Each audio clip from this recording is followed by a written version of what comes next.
Hey nail besties! Look, your girl is here because I got some tips and tricks on how to make one of the most fire nails in the game right now. One of the nails that I'm absolutely obsessed with, and that's an aquarium nail. I love those nails. Honestly, from the moment I laid my eyes on an aquarium nail, your girl was obsessed, all right? Friggin' obsessed.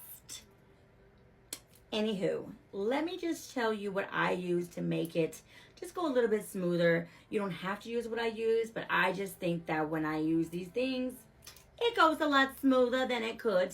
So your first thing that I have to go by is the nail tips. Now, you can use any shape doing an aquarium nail, any shape at all. I prefer a square. I mean, I've done stiletto, I've done coffin, I've done, let's see, almonds. I don't think I've ever done a ballerina. But square I prefer, especially like a long square. I prefer that just because I just want a bigger nail to show more of the nail art, right? But just to show you that it can be done with any nail shape, I went ahead and did a quick little one on a stiletto. So let me see if you guys can see this. Let me turn it around. Shake it up, baby. So this is what I would call like a fairy nail because it's got like all the like cutesy little colors, the butterflies. It actually has glow in the dark butterflies. It's really, really cute. I'm going to have to do a close up because I feel like this right here, you can't really see nothing. But I digress, all right?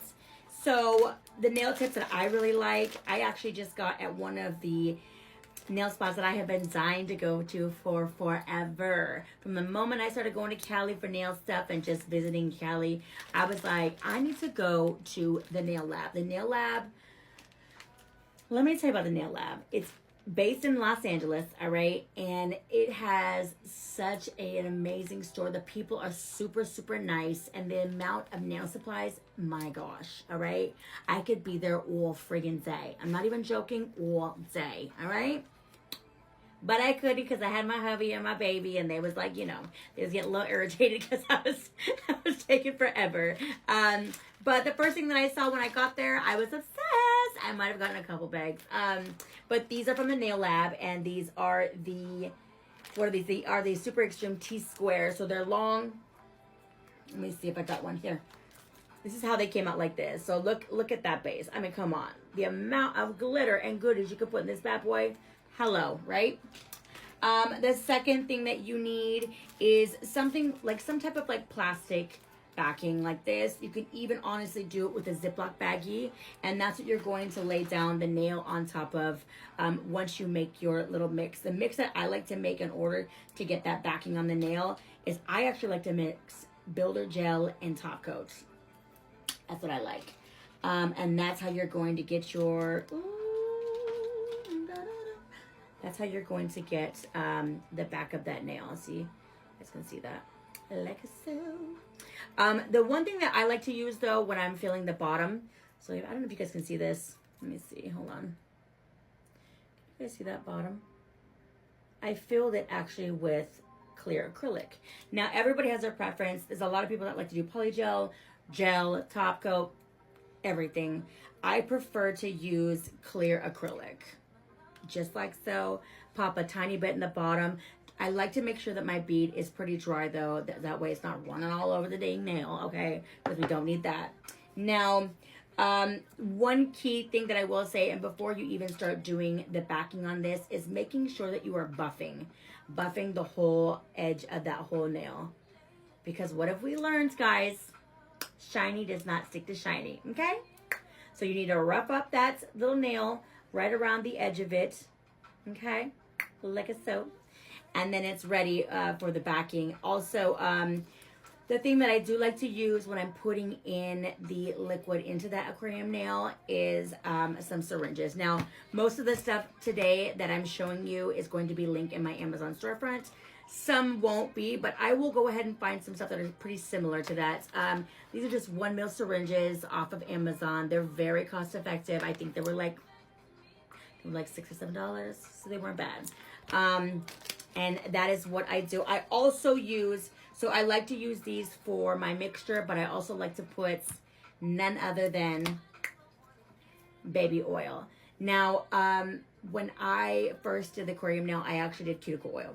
Now, it still was good, but some have a tint to it, but also some can be a little bit more of a thicker viscosity, especially because they're adding minerals and vitamins and all that good stuff.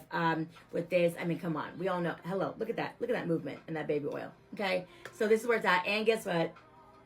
Clear. Okay? So we have that. And then one of the most important things, well, it's not the most important, but the funnest part is none other than your glitters, your little goodies. You can even add little like gosh, you can add anything from like the caviar beads. I will say this though, when you are placing your amounts of glitter, I also like to use something like this. It's very, very small. You can see that. It's just like a tiny little mini spoon, right? See that? Tiny little mini spoon. And that's when I will go in like so, and then we'll grab the glitter and I will just kind of shove it in there like that. Like that. Also, once I am done and I have filled this all up with my glitters, my goodies, and I have went ahead and put the baby oil in that, do not fill it to the top, okay? You're probably going to fill it like to right about here because you want to get some type of air in there. But also when you're putting the top on this or plugging the aquarium nail, you don't want the acrylic or whatever you're using to go down into your liquid. So that's when I will grab a very dry bead of acrylic. That's what I like to use. And then I will go ahead and close that right there. I will usually let that sit for about an hour or so, sitting up like this, or even put it like a diagonal. And then you're ready to go. Also, when you are pulling this off of after it's been cured, definitely be very gentle. Don't just like rip it off, because sometimes you can rip off the whole backing and then you'll have to start all over again, and that's not fun. I like to go ahead and go real slow with it, just kind of like, and then what I also like to do afterwards is clipping off the sides with my nail clippers. I like the straight ones. Super easy. So your girl has showed you some tips and little tricks on how to make an aquarium nail. Your next video is going to be none other than an aquarium nail. So stay tuned. I have lots and lots to show you. Besitos.